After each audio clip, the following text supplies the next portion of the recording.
O Tribunal de Família de São Paulo estava cheio de sussurros. Helena estava sentada no banco de madeira com as mãos pousadas de forma protetora sobre sua barriga arredondada. O quinto mês de gravidez se fazia sentir. Ela sofria com fortes dores nas costas e seus pés estavam inchados, apertados em um par de sapatilhas simples e baixas. Ela tinha escolhido deliberadamente um vestido cinza, simples e discreto, sem maquiagem no rosto, com o cabelo preso em um rabo de cavalo comum. Ela queria que vissem uma mulher grávida comum, cansada e exausta. Na frente dela, na mesa da parte contrária, reinava Marcos, envolto em um terno sob medida de R$ 15.000. Ele estava bronzeado, em forma, com um ar de satisfação. Ao lado dele estava seu advogado caro, de óculos, focado em organizar os papéis com meticulosidade. Marcos se inclinou para ele, sussurrou algo no ouvido e ambos riram baixinho, lançando olhares na direção de Helena.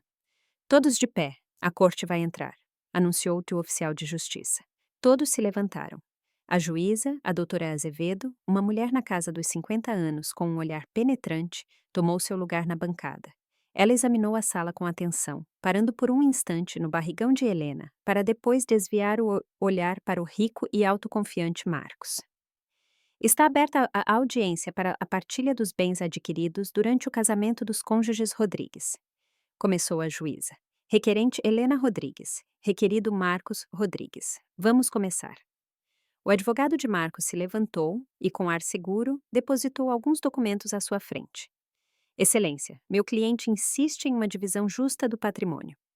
Nos 8 anos de casamento foram adquiridos um apartamento próprio em uma zona nobre de São Paulo, no valor de R$ 6 milhões. Uma casa de veraneio em Campos do Jordão por R$ 2,5 milhões. 2 carros importados num valor total de R$ 300.000, além de depósitos bancários no montante de R$ 500.000. Tudo isso foi ganho e acumulado exclusivamente graças ao trabalho do meu cliente. A esposa não exerceu atividade profissional nos últimos 5 anos e se dedicou apenas à gestão da casa. A juíza desviou o olhar para Helena. O que a senhora tem a dizer sobre isso, senhora Rodrigues? Helena se levantou lentamente, segurando a parte inferior das costas com uma mão, simulando cansaço. Concordo com a lista de bens apresentada. Quanto à aquisição, é verdade que meu marido ganhou o dinheiro, mas eu abandonei meu trabalho como jurista por insistência dele para me tornar dona de casa. Marcos bufou ruidosamente. Mas que jurista! No escritório de advocacia você só tirava cópias por R$ 3.000 por mês. Eu te sustentei a vida toda, você deveria me agradecer. O réu deve se expressar apenas através de seu advogado, repreendeu a juíza com tom firme. Helena continuou com uma calma imperturbável. Estou pronta para discutir a partilha. Tenho uma proposta a fazer. A juíza assentiu, convidando-a a prosseguir. O advogado de Marcos ficou subitamente desconfiado. O próprio Marcos se encostou no espaldar da cadeira de braços cruzados, esperando os caprichos femininos de sempre ou pedidos emocionais. Abro mão de qualquer pretensão sobre todo o patrimônio adquirido em comunhão de bens, disse Helena de modo claro e pausado. Na sala caiu um silêncio sepulcral, tão profundo que se poderia ouvir um alfinete cair. Então, Marcos explodiu numa gargalhada estrondosa. Ele saltou de pé e bateu a mão na mesa. Que reviravolta incrível! Ela desmoronou. Eu sabia que cedo ou tarde ela entenderia com quem estava lidando e que não tinha esperanças.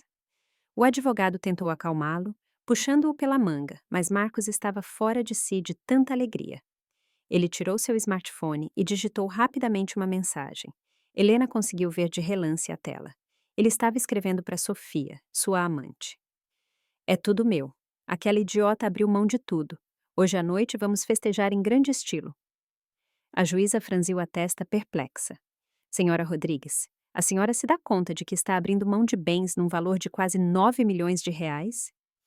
A senhora está grávida, precisa de uma casa e de meios para o sustento seu e da criança. Tem certeza? Estou plenamente consciente, Excelência. Helena tirou uma pasta de sua bolsa.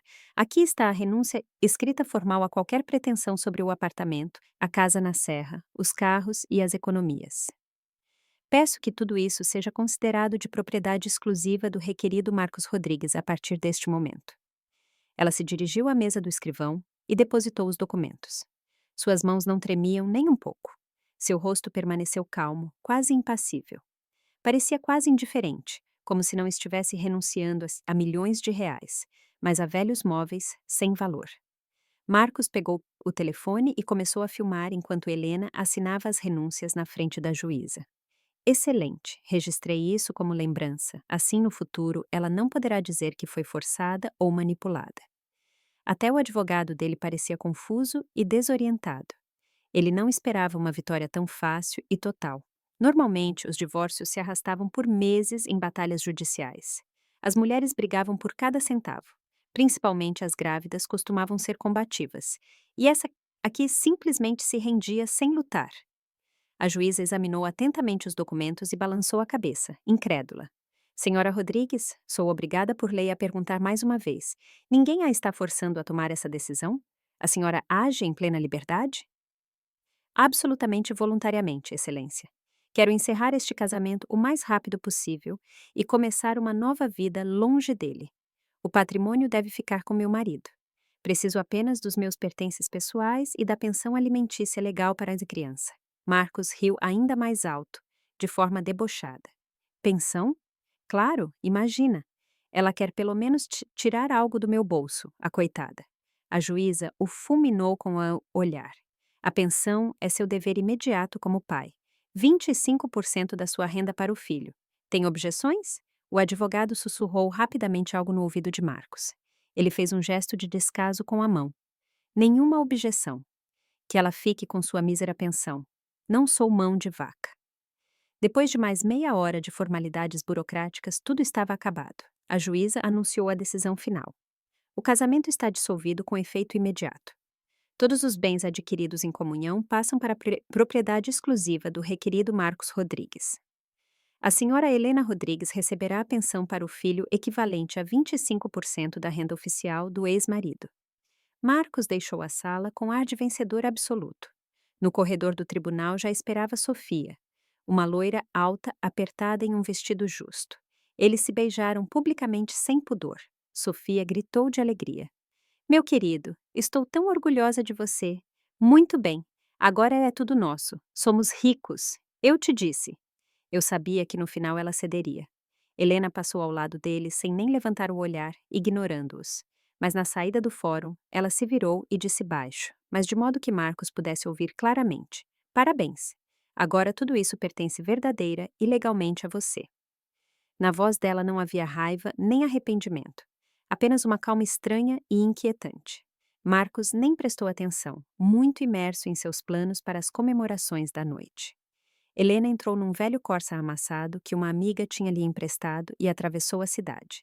Na bolsa, o telefone vibrou. Uma mensagem de Júlia. Começou? Sim, digitou Helena em resposta.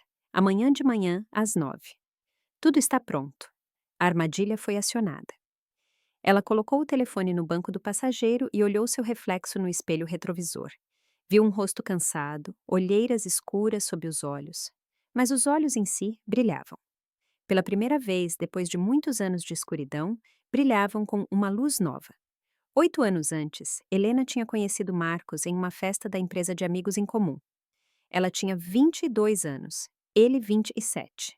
Ela tinha acabado de se formar em direito e começado a trabalhar em um pequeno escritório como assistente jurídica. Ele já gerenciava intensamente seu negócio, o comércio de materiais de construção. Marcos sabia como impressionar uma mulher. Carro caro, restaurantes chiques, buquês de flores toda semana. Falava de grandes projetos, de como construiria um império econômico. Helena ouvia e ficava fascinada por tanta ambição. Ele parecia tão forte, tão seguro de si, tão bem-sucedido. Depois de 6 meses de namoro, se casaram com uma cerimônia simples, mas bonita. Foram morar em um apartamento de 2 quartos alugado e começaram a se economizar para a casa própria. Os primeiros 3 anos foram felizes. O negócio de Marcos crescia a olhos vistos. Compraram o primeiro apartamento em um novo complexo residencial na periferia. Depois o venderam com lucro, fizeram um financiamento maior e se mudaram para o centro de São Paulo. Helena trabalhava e trazia para casa seu salário modesto, mas honesto. Marcos, no começo, agradecia. Depois começou a fazer piadas sarcásticas. Esses seus 3.000 reais. Mal dão para pagar o café na Starbucks por uma semana. Quando Helena completou 25 anos, Marcos anunciou de repente: chega de apodrecer naquele escritório. Fique em casa. Cuide da família. Uma esposa deve criar um lar, não ficar correndo por escritórios o dia todo. Isso me envergonha na frente dos meus sócios. As esposas deles são verdadeiras damas e a minha fica carregando papel por aí.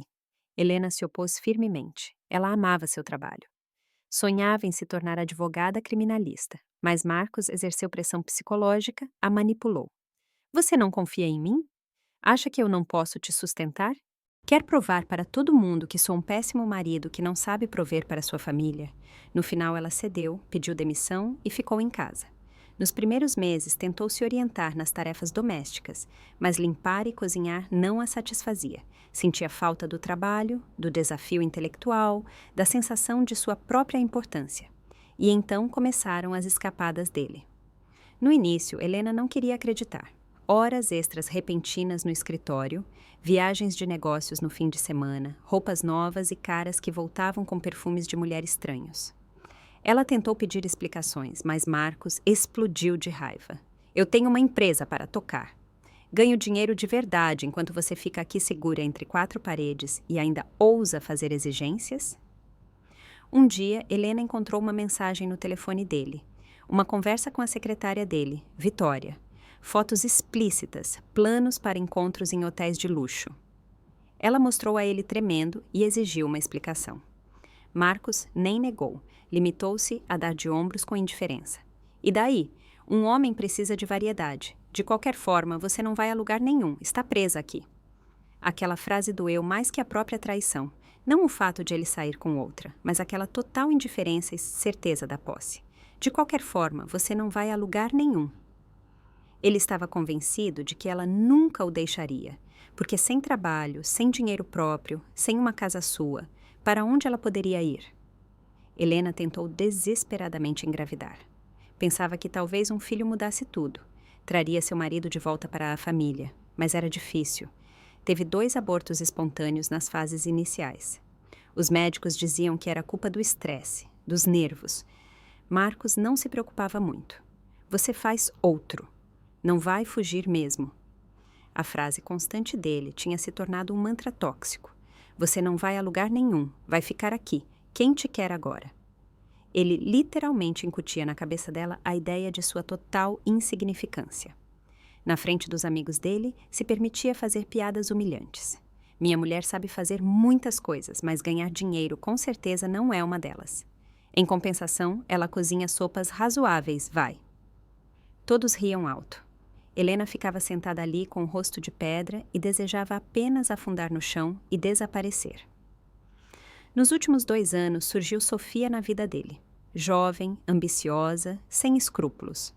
Marcos não fazia segredo nenhum da relação com ela. Voltava para casa com marcas evidentes de batom no colarinho da camisa. Quando Helena protestava, ele respondia friamente: se não está bom para você, a porta é a serventia da casa. Mas não se esqueça, o apartamento é meu, a casa de praia é minha, o carro é meu. Você vai acabar num quartinho alugado na periferia, lá poderá viver de migalhas. No entanto, 6 meses antes tinha acontecido um milagre. Helena tinha engravidado de novo e desta vez a gravidez procedia bem. 1 mês, 2, 3. Ela nem ousava se alegrar.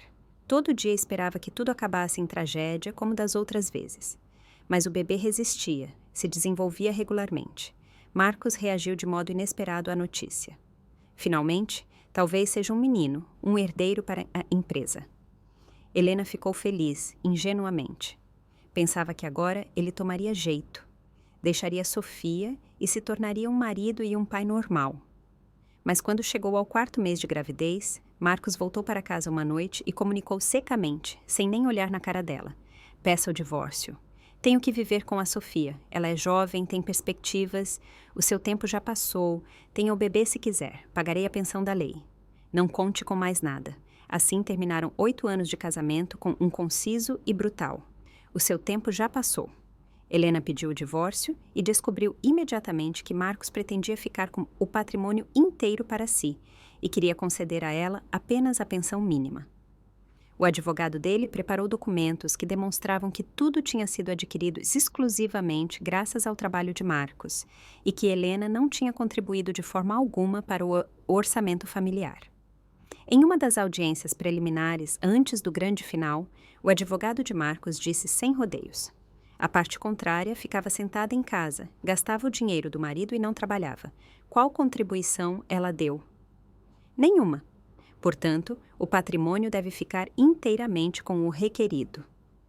Helena estava sentada ali e sabia que, juridicamente, eles tinham razão. Não tinha provas materiais de sua contribuição. A lei considerava pouco a atividade de dona de casa em termos de divisão patrimonial direta naquele contexto, e Marcos sabia bem disso, mas cerca de 3 meses antes tinha acontecido algo que mudou todo o curso dos eventos. Helena estava sentada no pequeno quarto alugado para onde tinha se mudado depois que Marcos a tinha literalmente expulsado de casa. Ele tinha o direito legal de fazer isso. O apartamento estava no nome dele, comprado formalmente com fundos separados. Helena não tinha direitos imediatos de habitação. O telefone tocou, um número desconhecido. Alô, senhora Rodrigues? Aqui é a tabeliã Sabina Moraes. A senhora precisa vir urgentemente ao meu cartório. Trata-se da herança de sua avó. Helena ficou perplexa. Avó? Sua avó materna tinha morrido anos antes. Desculpe, qual avó? Perguntou Helena confusa. Sua tia-avó, Maria Ribeiro, nascida Santos. Ela faleceu há 1 mês e deixou um testamento. A senhora é a única herdeira universal. Maria Ribeiro. Era a irmã de sua avó. Helena a tinha visto apenas um par de vezes na vida em festas de família. A senhora idosa parecia sempre severa, austera e de poucas palavras. Não tinha filhos próprios. Tinha trabalhado a vida toda e gerido uma rede de farmácias em diversas cidades brasileiras. No dia seguinte, Helena foi ao cartório. Sabina Moraes era uma mulher amigável e elegante na casa dos 50 anos. Convidou Helena para seu escritório privado, a fez sentar e lhe ofereceu chá. Provavelmente a senhora está surpresa, começou a tabeliã. Maria Ribeiro manteve em segredo seu testamento e sua real situação financeira. Ela nunca ostentou sua riqueza e vivia modestamente. Qual riqueza? Perguntou Helena em voz baixa, com medo de entender errado. Sabina Moraes lhe entregou uma pasta grossa com documentos. A rede Drogaria Mais, presente em 5 estados brasileiros, num total de 23 filiais operativas. Segundo uma estimativa preliminar, o valor da empresa é de cerca de 80 milhões de reais. A cabeça de Helena girou violentamente. Ela se agarrou aos braços da poltrona de couro para não desmaiar. 80 milhões de reais. Sim, a senhora entendeu bem. Mais um apartamento de luxo no Rio de Janeiro, 2 apartamentos em outras regiões e economias bancárias. No total, a senhora herda um patrimônio de cerca de 100 milhões de reais. Descontando os impostos de sucessão, sobram cerca de 85 milhões limpos. Helena não conseguia proferir palavra. 85 milhões de reais. Ela, que tinha sido expulsa de casa pelo marido como um cachorro, que vivia num quarto alugado contando as moedas para o pão, se encontrava repentinamente em posse de uma fortuna. Ainda tem uma coisa. A tabeliã lhe entregou um envelope selado. Maria Ribeiro deixou uma carta pessoal para a senhora. Helena abriu o envelope com as mãos trêmulas. A caligrafia reconhecível da tia-avó, firme e regular, preenchia a folha. Helena, meu tesouro, quando você ler esta carta, eu já não estarei mais aqui. Desculpe se não nos vimos com frequência. Observei sua vida de longe, em silêncio. Vi como você se casou com aquele Marcos. Já naquela época, eu sabia que tipo de pessoa ele era. Vi o olhar ganancioso dele enquanto avaliava minha casa, meu carro e me perguntava com insistência sobre meus negócios. Ele só buscava vantagens. Eu queria te avisar, mas você estava apaixonada demais. Nunca teria me escutado. Mantive o testamento em segredo deliberadamente para te proteger. Eu sabia que se o Marcos soubesse do meu capital, ele teria se grudado imediatamente em mim como uma sanguessuga, fingindo ser o sobrinho amoroso, para depois reclamar parte da herança através de você após minha morte. Não queria que o fruto do meu trabalho acabasse nas mãos daquele inútil ganancioso. Agora o negócio é seu. Faça dele o que quiser. Mas lembre-se, você é uma mulher forte e inteligente. Não merece humilhações. Viva com dignidade e nunca mais deixe que ninguém te explore. Sua tia Maria. Helena leu a carta 3 vezes. As lágrimas escorriam por suas bochechas. Sua tia sabia de tudo, via tudo e a tinha protegido da única maneira possível, mantendo a herança em segredo até o fim. Quando posso aceitar formalmente a herança? Perguntou Helena, enxugando as lágrimas. Em 1 semana resolveremos todos os documentos, mas há um detalhe jurídico, disse a tabeliã, olhando-a seriamente. A senhora recebe a herança como bem particular. Será sua propriedade exclusiva, não sujeita à comunhão de bens. No entanto, se seu marido souber da herança antes da conclusão definitiva do divórcio, ele poderia tentar contestar algo, inventar dívidas comuns ou arrastar o processo infinitamente para obter vantagens. Ele não vai saber, disse Helena com voz firme e decidida. Ninguém vai saber até que tudo esteja acabado.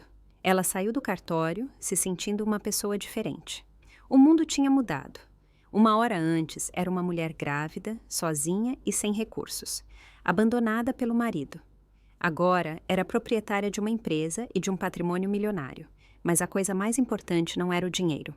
A coisa mais importante era que ela tinha finalmente uma escolha, a possibilidade real de proteger a si mesma e seu futuro filho. E então, Helena se lembrou da sua profissão. Jurista. Tinha estudado direito, trabalhado como assistente, conhecia as normas e os procedimentos. Marcos devia continuar pensando que ela era uma dona de casa indefesa e estúpida. Ele devia acreditar que tinha vencido em toda a linha, mas ela desenvolveria um plano em que a própria ganância dele se voltaria contra ele como um bumerangue. No dia seguinte, Helena encontrou sua amiga de longa data, Júlia. Júlia trabalhava como auditora na Receita Federal, especializada em crimes financeiros. Eram amigas desde os tempos da faculdade. Encontraram-se em um café tranquilo e afastado na periferia. Júlia chegou com uma pasta grossa debaixo do braço. Você não vai acreditar no que eu encontrei. Júlia colocou pesadamente a pasta na mesa. Seu marido é um belo delinquente, muito longe de ser empresário. Helena abriu a pasta. Havia extratos bancários, cópias autenticadas de contratos de empréstimo, perícias técnicas. Nos últimos 2 anos, o Marcos fez empréstimos no seu nome num total de R$1,5 milhão de. Começou Júlia sem rodeios. Você sabia de alguma coisa? O quê? Helena empalideceu visivelmente. Aqui estão os contratos, olha. Tem a sua assinatura. Ou melhor, o que deveria ser a sua assinatura. Helena pegou os contratos e começou a examiná-los com horror. As assinaturas pareciam muito com a dela, mas não eram as dela. Esta não é a minha assinatura. Sussurrou. Júlia, te juro, nunca assinei isso. Eu sei, já mandei os documentos para a análise grafotécnica. O resultado preliminar é claro. 19 assinaturas de 22 são falsificadas grosseiramente. 3 são autênticas. Nelas você assinou de verdade. Você se lembra? Helena lembrou com um calafrio. 1 ano e meio antes, Marcos tinha levado uns papéis para casa. Assina aqui, amor. É para a Receita, só uma formalidade burocrática. Você é minha esposa. Confia. Ela tinha assinado sem nem ler, confiando cegamente em seu marido. Pensava que fosse mesmo apenas uma formalidade fiscal chata. As outras assinaturas ele falsificou de próprio punho, continuou Júlia, implacável. Ele pegou empréstimos no seu nome, apresentando comprovantes de renda falsos para as financeiras. Declarou que você trabalha em home office, como consultora, e que ganha R$25 mil por mês. Mas eu não trabalho em lugar nenhum. Não trabalhei absolutamente nada nos últimos 5 anos. Exato. Os rolerites são falsos. As assinaturas são falsas. Isso é estelionato. Artigo 171 do Código Penal, agravado pelo uso de documentos falsos. Ele arrisca até 5 anos de cadeia, ou até mais. Helena olhou os documentos e não podia acreditar em seus olhos. R$1,5 milhão em dívidas no nome dela, sobre a cabeça dela. Enquanto ela ficava em casa, cozinhava o almoço e lavava as camisas dele. Ele ia ao banco, fazia empréstimos e falsificava a assinatura dela. Onde foi parar todo esse dinheiro? Perguntou com um fio de voz. Júlia virou a página na pasta. Extratos dos cartões, fotos. Uma parte serviu para salvar essa empresa dele que estava indo para um buraco. Ele tinha problemas com o fisco, multas pesadas não pagas, mas uma grande parte acabou com a Sofia. Aqui estão os recibos. Ele aluga um apartamento para ela no Itaim Bibi por R$ 7.000 por mês. Presentes: uma pulseira da Cartier de R$ 10.000, um anel de R$ 15.000. Uma viagem para a Turquia em resort de luxo para 2 pessoas que custou R$ 30.000. Tudo isso pago com o dinheiro do crédito pego no seu nome. Helena olhou em silêncio as fotos impressas. Marcos com Sofia nos restaurantes, em hotéis, na praia, sorridentes. Felizes, satisfeitos, sem preocupações. E ela, naquele período, sentada num quarto alugado precário e contava os centavos para comprar comida no supermercado. Júlia, ele sustentou a amante com as minhas dívidas. A voz de Helena não tremia mais pela fraqueza, mas vibrava de uma raiva fria e profunda. Sim, e agora os bancos querem o dinheiro de volta. Os pagamentos estão atrasados há 3 meses. Logo vão processar e penhorar. Contra mim? Não, contra você formalmente sim, porque os empréstimos estão no seu nome. Mas eu tenho um plano. Júlia tirou outra pasta mais fina. A perícia vai confirmar a falsificação das assinaturas. Além disso, recuperei seus prontuários médicos. No momento da assinatura de alguns desses empréstimos, você estava internada no hospital pela gravidez de risco. Você não podia estar fisicamente no banco assinando nada, então posso provar legalmente que é uma fraude. Não só pode, você deve fazer isso. Caso contrário, essas dívidas cairão sobre você, e você está grávida, sem trabalho oficial, sem dinheiro. Vão te declarar insolvente? Vão arruinar sua vida. Espera, quais bens você possui oficialmente no momento? Helena respirou fundo e sorriu amargamente. Nenhum. Na audiência de divórcio, renunciei a todas as pretensões. O patrimônio inteiro vai para o Marcos. Júlia olhou para ela espantada, com os olhos arregalados. Você abriu mão do apartamento, da casa na praia, dos carros, de tudo? Você ficou louca? Por que fez uma coisa dessas? Helena se inclinou para a amiga e baixou a voz, como se estivesse revelando um segredo de Estado, porque patrimônio e dívidas estão ligados indissoluvelmente. Se o patrimônio passa para ele, passam também as garantias reais que estão sobre ele. O apartamento e a casa de praia estão hipotecados como garantia desses empréstimos, certo? Se ele fica com os imóveis, fica também com as hipotecas. E para os empréstimos pessoais falsificados, usaremos a carta do estelionato para anulá-los em cima de mim, mas enquanto isso ele terá aceitado o pacote completo. Júlia abriu a boca de espanto e a fechou lentamente. Seus olhos se iluminaram de compreensão. Assunção de dívidas, garantias reais. Helena, você é um gênio do mal. Você usou a ganância contra ele. Eu sou apenas uma jurista que não trabalha há 5 anos, mas não esqueci as leis, disse Helena, acariciando a barriga com ternura.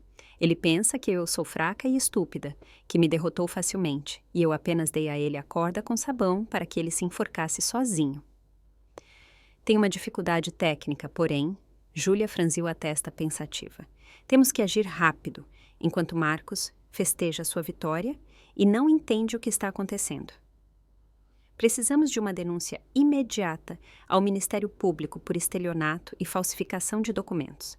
Perícia grafotécnica urgente. Prova do seu álibi hospitalar e, paralelamente, uma comunicação oficial aos bancos. Júlia assentiu convencida. Levarei os documentos ao Ministério Público amanhã de manhã mesmo. Tenho os canais certos, tenho contatos de confiança lá. As investigações serão iniciadas rapidamente. Você prepara a declaração formal para os bancos. Explique que as assinaturas são falsas e que o patrimônio que servia de garantia para os empréstimos agora pertence legalmente a Marcos Rodrigues. O apartamento estava em garantia. Não tudo, apenas a sua cota nominal, mas agora que é tudo dele, o banco vai executar o imóvel inteiro. Perfeito. Helena sentiu um frio senso de euforia subir por dentro. Ela não estava se vingando cegamente. Estava simplesmente usando a lei, exatamente como tinha aprendido nos livros na faculdade. A lei deve proteger os inocentes e punir os culpados. Ainda tem mais uma coisa, baixou a voz Júlia, olhando em volta. Dei uma olhada na correspondência da empresa dele. Você tem acesso aos e-mails dele? Eu tinha. Ele nunca mudou as senhas. Eu me lembrava delas da época em que o ajudava. E então? Há e-mails trocados com o advogado dele, datados de 6 meses atrás. Ele planejava o divórcio antecipadamente, friamente. Discutia sobre como te deixar sem recursos e cheia de dívidas. No carro, no caminho de volta, Helena entrou na conta de e-mail de Marcos pelo smartphone. Ele realmente não tinha mudado a senha, arrogante e preguiçoso como era. Não acreditava que ela fosse capaz de qualquer resistência ou iniciativa. Encontrou a pasta Advogados.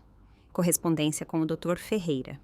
As datas eram de 6 meses antes, quando ela estava apenas no 2º mês de gravidez. Dr. Ferreira, me diga, como posso manter o máximo do patrimônio no divórcio? Minha esposa não trabalha, fica em casa, é um peso morto. Posso provar que tudo foi adquirido por mim? Resposta do advogado. Podemos tentar, mas é melhor se proteger estrategicamente.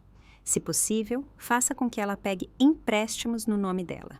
No momento do divórcio, as dívidas serão formalmente dela e o patrimônio seu. O tribunal levará em conta os passivos na divisão e o senhor sairá limpo. Próximo e-mail de Marcos. Entendido. E se ela não quiser assinar os empréstimos? Então será mais complicado, mas pode-se tentar com os comprovantes de renda. Se demonstrar que ela também ganhava, essas entradas podem ser usadas como argumento para a solvência bancária dela. Helena leu a correspondência e seu sangue gelou nas veias. Era tudo friamente calculado. A gravidez, os empréstimos, o divórcio, a ruína. Ele tinha calculado tudo com antecedência. Queria deixá-la grávida com dívidas de R$1,5 milhão e sem um centavo no bolso para sobreviver. Ela salvou toda a correspondência e enviou para si mesma por e-mail, uma prova esmagadora de fraude premeditada. Naquela noite, Helena dormiu pouco.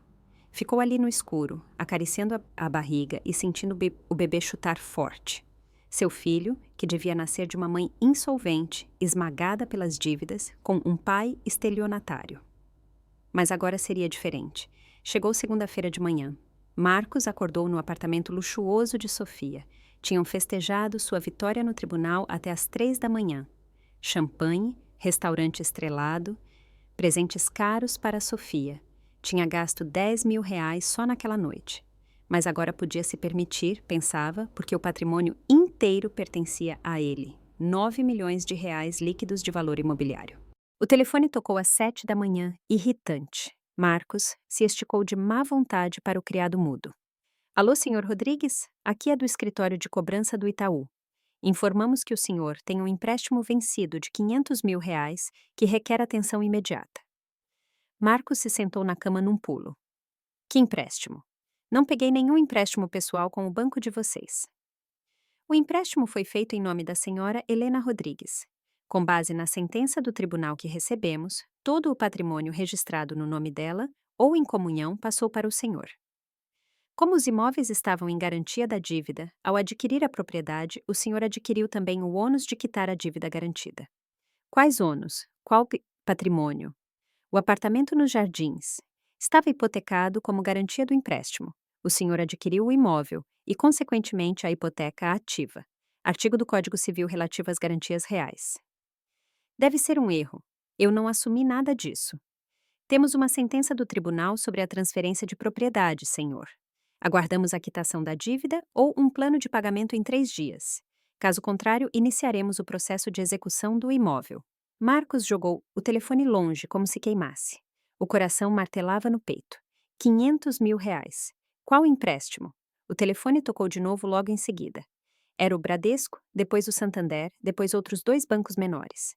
Em todo lugar a mesma história. Empréstimos vencidos em nome de Helena, que agora pesavam sobre os bens dele porque ele tinha adquirido as propriedades dadas em garantia. Às 9 da manhã, Marcos entendeu finalmente a dimensão da catástrofe. R$1,5 milhão de dívidas totais. Mais os juros de mora. As multas já tinham subido às alturas, elevando o total para quase 2 milhões, e seu patrimônio líquido valia muito menos do que ele pensava se tivesse que liquidá-lo às pressas para pagar. Discou febrilmente o número de Helena, caixa postal. Escreveu uma mensagem furiosa. Que diabo significa isso? Que empréstimos são esses? Me responde! Não entregue. Ela o tinha bloqueado em tudo. Sofia acordou incomodada pelos gritos dele. Marcos, o que está acontecendo? Por que está gritando? Cala a boca! gritou ele contra ela. Ela se ofendeu, fez bico, mas não disse nada, assustada. Marcos andava de um lado para o outro pelo apartamento como um leão na jaula. Ligava para os bancos e exigia explicações gritando. A explicação era simples e letal.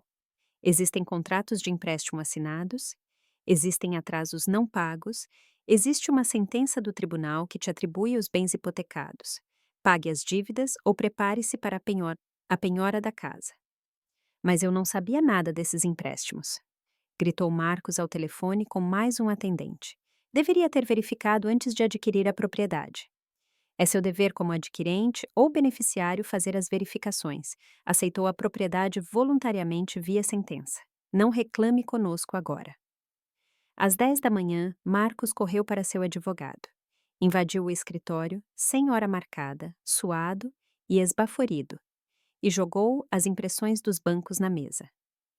Doutor, me explique esse desastre. O que é isso? O advogado examinou os documentos com calma. Seu rosto se contraiu numa careta preocupada. Senhor Rodrigues, é muito grave. A situação é crítica. O que é grave? Fale claro, droga. Sua ex-mulher fez empréstimos de R$ 1,5 milhão e o senhor os assumiu. Na partilha dos bens, o senhor insistiu para ficar com tudo. E como aqueles bens eram a garantia das dívidas, o senhor levou as garantias e o risco. Mas eu não sabia das dívidas. Isso é um problema seu de negligência. Deveria ter feito uma consulta no Serasa ou verificado as matrículas dos imóveis antes de aceitar a transferência. Ela não me contou de propósito. Foi uma armadilha. Ela não era obrigada a dizer naquele contexto se o senhor aceitou tudo de porteira fechada só para ter a posse. Além disso, a juíza lhe perguntou especificamente se ela renunciava voluntariamente aos bens. Ela confirmou com entusiasmo. O senhor estava feliz, ria. Se lembra? Até filmou enquanto ela assinava as renúncias. Marcos afundou na cadeira destruído. As imagens passaram pela cabeça dele como um filme. Helena na sala, calma, imóvel. As palavras enigmáticas dela na saída. Parabéns. Agora tudo isso pertence verdadeiramente a você. Ela sabia de tudo. Sabia o tempo todo e o tinha deixado fazer. Doutor, o que devo fazer? Pagar as dívidas? Não há outra saída legal. Se não pagar, os bancos vão penhorar o apartamento, a casa de praia, os carros e vendê-los em leilão judicial. Se o valor arrecadado não for suficiente para cobrir tudo, o senhor ficará endividado pelo resto da vida. Estou arruinado. O advogado assentiu gravemente. Tem mais. Verifiquei as cópias dos contratos.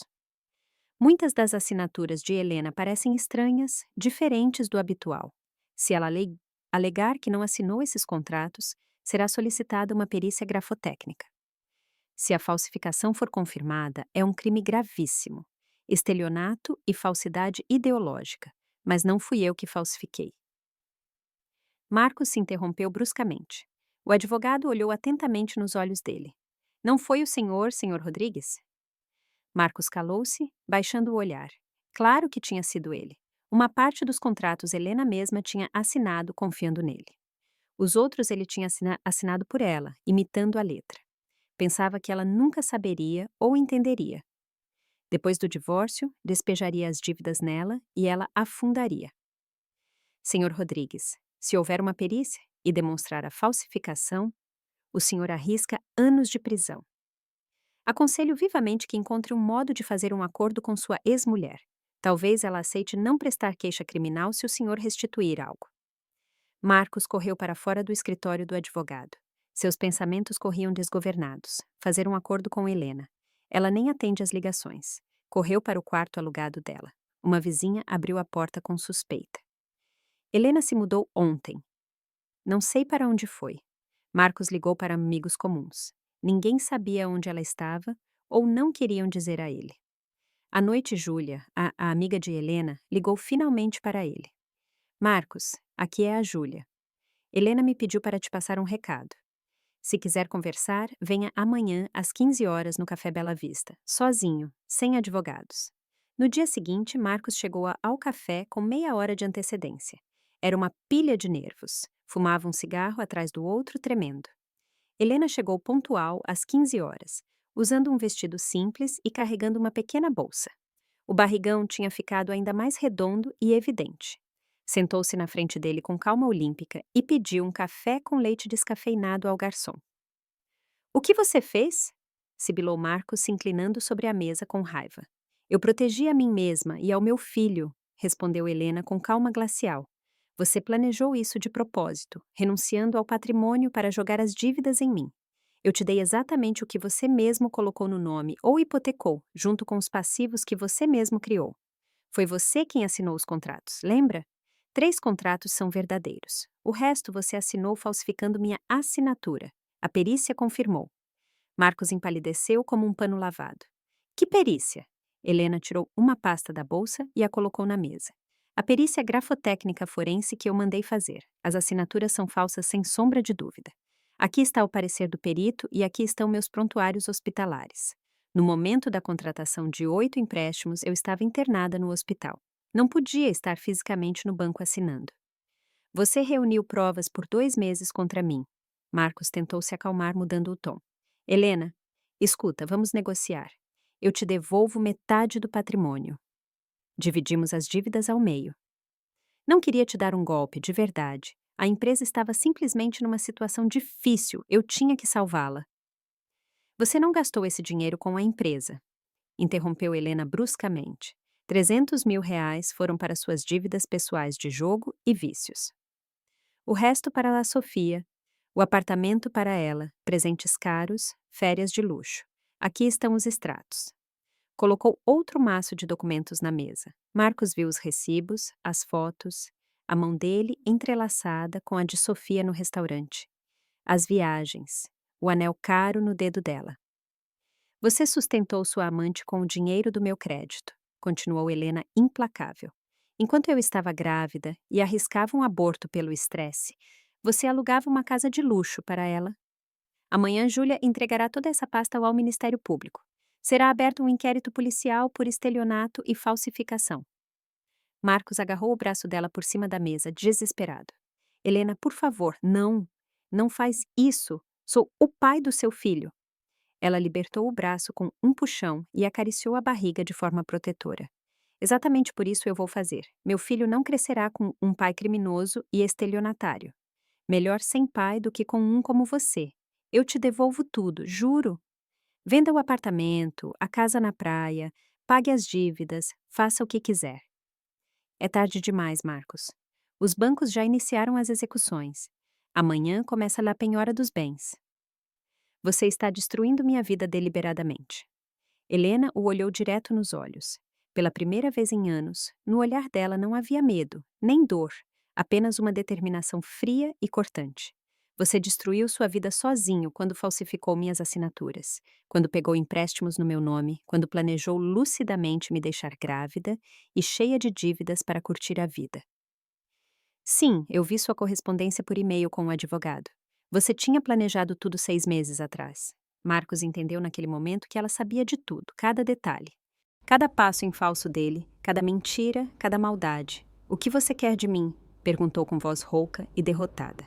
Justiça, quero que você responda pelos seus crimes. Para que outras mulheres vejam que é possível se defender de monstros como você, que se pode usar a lei contra os manipuladores. Levantou-se lentamente e colocou o dinheiro do café na mesa. Adeus, Marcos. Nos vemos no tribunal. Ele tentou se levantar para segurá-la, mas ela já tinha saído do café de cabeça erguida. Marcos ficou sentado ali, petrificado, encarando os documentos espalhados na mesa. Perícias, atestados médicos, extratos bancários, e-mails impressos. Ela o tinha derrotado completamente. Pensava que fosse uma mulher indefesa, dependente, quebrada. Em vez disso, ela tinha metodicamente reunido provas, estudado as leis, construído uma defesa inatacável e, o pior para ele, ela tinha razão. Legalmente e moralmente tinha absoluta razão. Na quarta-feira, os oficiais de justiça chegaram ao apartamento de Marcos, lacraram a casa, a mansão na praia, levaram embora ambos os carros com o guincho diretamente do estacionamento do escritório dele. Tudo isso aconteceu diante dos olhos de seus funcionários e clientes. Todos encaravam a cena e cochichavam. Até sexta-feira, a história escandalosa tinha se espalhado por todos os ambientes de negócios de São Paulo. Os parceiros cancelaram os contratos imediatamente. Os fornecedores exigiram pagamentos antecipados em dinheiro. Os funcionários pediram demissão em massa sem esperar o colapso definitivo da empresa. Sofia ficou sabendo das dívidas e da penhora por uma amiga que trabalhava no banco. Teve uma crise histérica furiosa. Você me prometeu uma vida rica, dizia que viveríamos bem depois do divórcio, e ao invés disso você tem quase 2 milhões de dívidas e nenhuma casa. Sofia, amor, espera. Vou arrumar tudo, me dá um tempo. O que você vai arrumar? Não tem nem mais casa onde dormir, penhoraram tudo, você não tem onde cair morto. Você me sustentou com o dinheiro do crédito da sua esposa grávida. Você me dá nojo. Fez as malas às pressas bem diante dos olhos dele. Marcos tentou detê-la, suplicou de joelhos, prometeu mundos e fundos. Mas Sofia foi implacável e cruel. Procure outra idiota que acredite nas suas promessas. Preciso de um homem de sucesso, não de um falido endividado. E foi embora batendo a porta. Uma semana depois, Marcos viu uma foto no Instagram. Sofia abraçava o concorrente direto dele, Paulo, dono de uma rede de lojas rival. No dedo exibia um enorme anel de noivado. A traição de Sofia doeu mais que o colapso de sua empresa. 2 anos de relacionamento, promessas eternas, planos para o futuro. Tudo despedaçado em poucos dias. Marcos passava os dias bebendo vodka no apartamento penhorado. Os oficiais de justiça não o expulsariam fisicamente até o leilão. Podia viver ali ainda por pouco tempo, mas luz, água e gás já tinham sido cortados por falta de pagamento. O telefone tocava incessantemente com chamadas ameaçadoras das agências de cobrança. Não atendia mais a ninguém, no fim, simplesmente o desligou. Segunda-feira de manhã, chegaram os investigadores da Polícia Civil à sua porta. Senhor Marcos Rodrigues, o senhor está preso. É acusado de ter cometido crimes de acordo com o Código Penal. Estelionato e falsificação de documento particular. Leu o investigador com tom burocrático. Não falsifiquei nada, é um erro. Tentou se justificar Marcos debilmente. A perícia confirmou que as assinaturas da senhora Rodrigues não são dela, mas contrafeitas. No momento da contratação de 8 empréstimos, a senhora Rodrigues estava internada no hospital. Temos as provas. Agi no interesse da família, só tentei salvar a empresa. Pagando o aluguel para as amantes, viagens exóticas e presentes caros? Esses não são interesses familiares, mas apropriação indébita de fundos obtidos com fraude. O investigador mostrou as provas fotográficas e bancárias. Júlia tinha trabalhado de modo profissional e meticuloso. Cada centavo estava rastreado, cada despesa ilegítima documentada. Foram aplicadas medidas cautelares, proibição de sair da cidade e retenção imediata do passaporte por perigo de fuga. Marcos foi fichado e colheram suas impressões digitais. Naquela noite, sentado no escuro em seu apartamento vazio, bebia vodka quente da garrafa e lembrava como apenas uma semana antes ria de Helena no restaurante chamando-a de idiota. Ela tinha se revelado muito mais inteligente e letal do que ele. O telefone que ele tinha ligado por um instante vibrou. Uma mensagem de um número desconhecido. A justiça é lenta, mas inevitável. Cuide-se, Helena. Marcos arremessou o telefone contra a parede com um grito de raiva. O julgamento foi marcado para 2 meses depois. Naquele período, a vida de Marcos virou um verdadeiro inferno. O apartamento foi arrematado no leilão judicial por um valor muito abaixo do mercado. A casa de praia foi vendida por uma ninharia devido às restrições hipotecárias e à pressa. Os carros de luxo foram vendidos a preço de banana. No total, foram recuperados cerca de R$ 1 milhão. O valor cobriu grande parte das dívidas bancárias, mas ainda restaram cerca de R$ 500 mil descobertos, mais os juros que continuavam correndo. Teve que alugar um quarto numa pensão por R$ 500 por mês. A empresa decretou falência. Sua mãe ia visitá-lo uma vez por mês chorando. Marcos, como você pôde dar um golpe na sua esposa grávida? Mãe, eu não roubei, só peguei empréstimos no nome dela falsificando as assinaturas. É um crime, meu filho. Um crime horrível. Marcos não conseguia se explicar nem para si mesmo como tinha chegado àquele ponto. Tinha começado tudo com um pequeno empréstimo para cobrir um buraco. Depois outro. Depois a falsificação tinha se tornado um hábito fácil. Ela nunca conferia mesmo. No dia do julgamento, a sala do tribunal estava lotada como nunca. Jornalistas, blogueiros, ativistas com cartazes. Justiça para as mulheres. Fim da violência patrimonial. A história tinha parado em toda a mídia nacional. Mulher grávida desmascara marido golpista milionário. A opinião pública estava fechada com Helena. Nos fóruns femininos discutia-se a estratégia dela, admirando sua coragem e sua inteligência. Marcos, por outro lado, era pintado como um monstro ganancioso e traidor. Sentava-se no banco dos réus, num terno barato e amassado. Ao lado dele, um defensor público, jovem e claramente inexperiente. Seu antigo advogado tinha renunciado ao mandato. Todos de pé. A corte vai entrar. Entrou a juíza, doutora Azevedo, a mesma que tinha presidido o divórcio deles. Olhou para Marcos com uma expressão de profunda decepção. Está aberto o debate para o processo penal contra Marcos Rodrigues, anunciou. A promotora de justiça, uma mulher na casa dos 40 anos com ar severo, se levantou. Excelência, o réu é acusado de estelionato, crime continuado e falsidade documental. No período entre 2022 e 2024, ele contraiu, em nome da esposa, Helena Rodrigues, 22 contratos de empréstimo, num total de R$ 1,5 milhão. 19 assinaturas foram falsificadas pelo réu, como confirmado pela perícia. Os fundos obtidos com engano foram usados para fins pessoais e para sustentar a amante, Sofia. O réu se aproveitou da vulnerabilidade da esposa grávida de modo calculado e cruel. A juíza assentiu gravemente. Réu, como se declara? Marcos se levantou lentamente.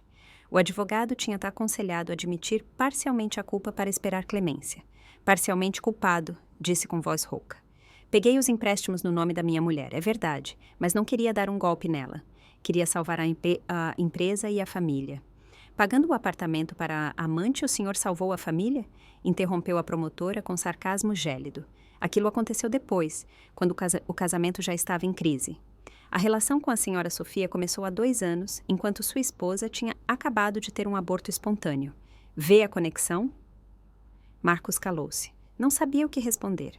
A juíza o encarou longamente, depois chamou a testemunha-chave. Chame-se para depor a senhora Helena Rodrigues. Helena entrou na sala. O barrigão de 7 meses era muito evidente. Caminhava lentamente, com dignidade, e sentou-se no banco das testemunhas. Marcos olhou para ela e não a reconheceu. Não era a mulher assustada que tinha humilhado por anos. Era uma mulher forte, uma leoa. Contou tudo com calma. A relação, as humilhações, a descoberta dos empréstimos por acaso, o plano baseado no Código Civil para se defender. Não me vinguei, disse voltada para a corte. Eu me defendi. Marcos falsificou minhas assinaturas e planejou me deixar na miséria com um recém-nascido. Usei a lei para devolver a ele a responsabilidade de suas ações, nada mais. Depois se virou e olhou Marcos direto nos olhos. Você pensava que eu era fraca, que não reagiria. Mas encontrei um motivo para ser forte, acariciou o ventre. Meu filho não deve pagar as dívidas de um pai criminoso. Um murmúrio de aprovação correu pela sala. As testemunhas seguintes confirmaram tudo. Os bancários, o perito grafotécnico, os médicos do hospital e, enfim, Júlia com os e-mails impressos. Os e-mails trocados com o advogado anterior foram o golpe de misericórdia definitivo. Provavam a premeditação absoluta. Queria deixá-la com as dívidas deliberadamente. A promotora pediu a condenação a 4 anos de reclusão. O advogado de Marcos pediu clemência, falando de momento difícil, mas em vão. A juíza se retirou para deliberar. Depois de 1 hora de espera enervante, retornou. O tribunal declara Marcos Rodrigues culpado dos crimes imputados. Condena-o a pena de 3 anos de reclusão. Dispõe também o ressarcimento dos R$500 mil residuais aos bancos e de R$50 mil a Helena Rodrigues por danos morais. Dispõe a perda do poder familiar sobre o nascituro. Interdição da atividade empresarial por 5 anos. Marcos desabou na cadeira. 3 anos de cadeia. Arruinado para sempre. De repente, a juíza doutora Azevedo se levantou e, quebrando qualquer protocolo, começou a aplaudir olhando para Helena. A sala ficou petrificada.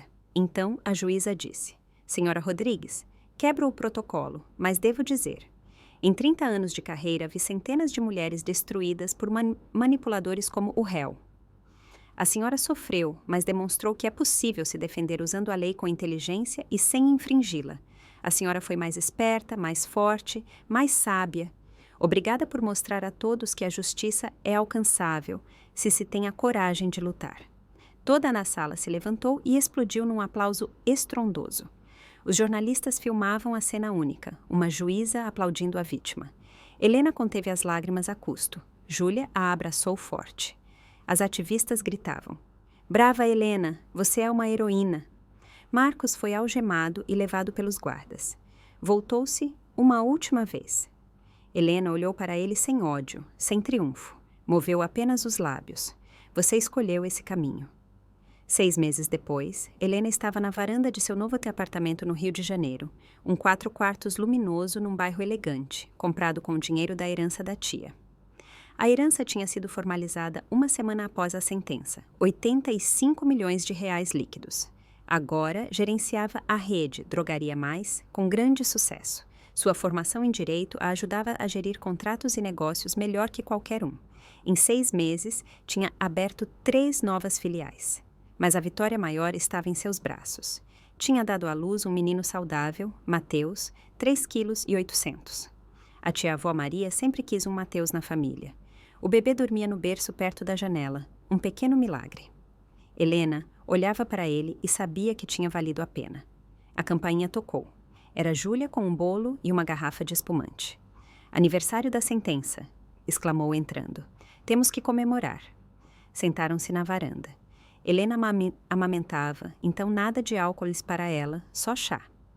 Júlia contou as últimas novidades. Marcos está no presídio de Tremembé. Trabalha na lavanderia interna e ganha poucos reais por mês para reduzir a pena. A mãe dele chora sempre. Os amigos o esqueceram. Sofia vive em Ibiza com o Paulo e acabou de ter uma filha. Marcos está sozinho. "Como ele está psicologicamente?" perguntou Helena. "Está amargurado. Culpa você de tudo. Conta aos companheiros de cela que a mulher armou para ele. Mas eles não têm piedade. A maioria está lá dentro por crimes violentos e o consideram um perdedor que roubou a esposa grávida." Helena suspirou. Não sentia pena. Ele tinha escolhido cada passo errado. "Sabe qual é a coisa mais incrível?" disse Júlia sorrindo. "Você se tornou um símbolo. As mulheres te escrevem, pedem conselho sobre como se proteger."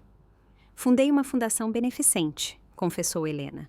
"Tutela da maternidade e assistência jurídica gratuita para mulheres em dificuldade.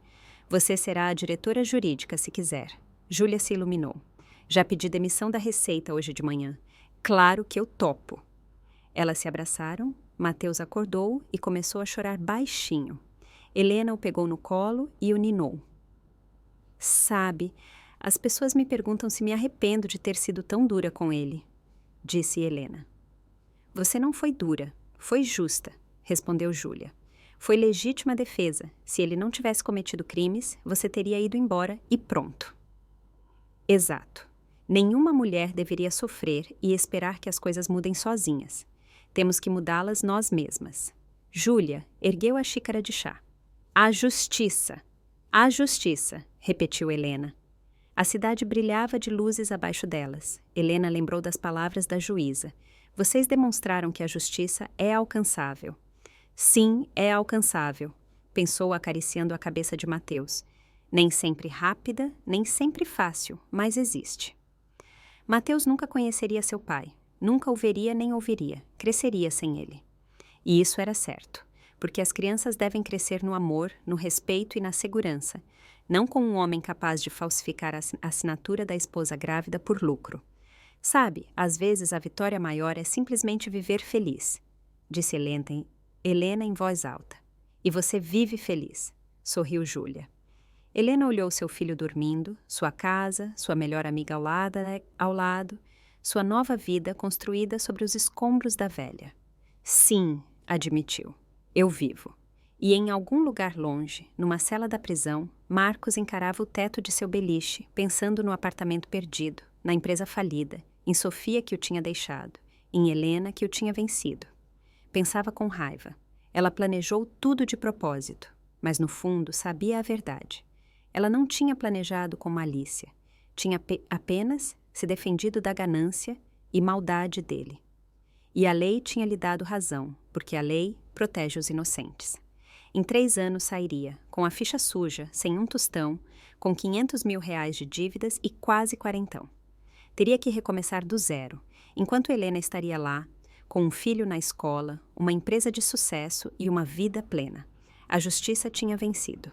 Obrigado por ouvir esta história. Se vocês gostaram, inscrevam-se no canal Vingança Final e deixem um like para não perder os novos vídeos. Um pedido gentil. A produção dessas histórias exige muito tempo e esforço.